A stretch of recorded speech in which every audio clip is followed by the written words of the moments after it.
Ma'lum bo'lishicha, Amerika hukumati 3 oydan buyon Rossiyaning harbiy harakatlari to'g'risidagi istixborotni Xitoyga ham baharlab kelgan. Lekin Beijing hukumati Rossiyaga bo'lgan ta'sirini ishlatib, tajovuzni to'xtatish uchun o'ziga berilgan bu axborotni Moskva bilan o'rtoqlashgan.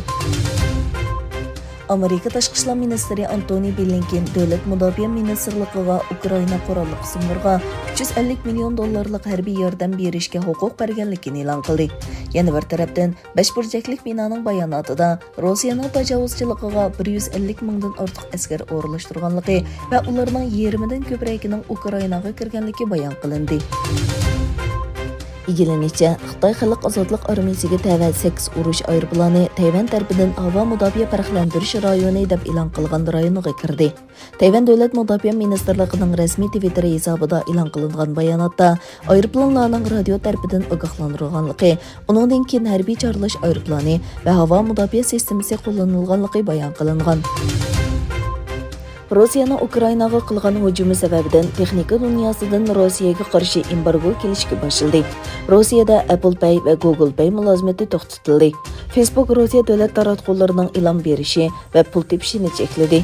YouTube bo'lsa bir qancha Rossiya kanalining sin mulozimatiga pul tepishni vaqtincha to'xtatdi. Buning ichida bugungi Rossiya qatorliq davlat qo'llagan axborot vositalari bor.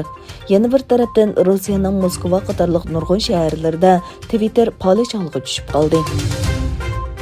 Xitoy Amerikaning boshqarilgan bomba qo'llovchi paraxotining Tayvan bo'g'ozidan o'tganligini aybladi. Xitoy Xalq Ozodlik armiyasi Sharqiy qism qo'mondonlik shtabining bayonoti mundaq dedi. Amerikaning Tayvanning mustaqilligini qo'llashga urinishi ikki yuzlimchilik va behuda tirishchanlik.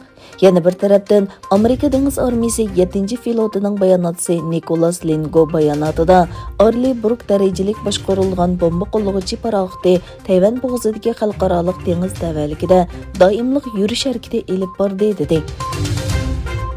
Finlandiyaning Shimoliy Atlantik Ahdi tashkilotiga a'zo bo'lishi uchun talab qilingan 50 ming imzoning to'planganligi va NATOga a'zo bo'lish qonun loyihasining parlamentga sunilganligi o'tirib qo'yildi.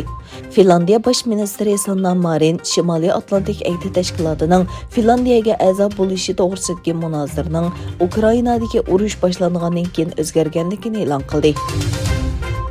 Yevropaning tabiiy gaz bahosi 2 oyning oxirgi kunlarida Rossiyaning Ukrainaga tajovuz qilishi sababidan 50% dan ko'proq o'sishi bilan boshlandi.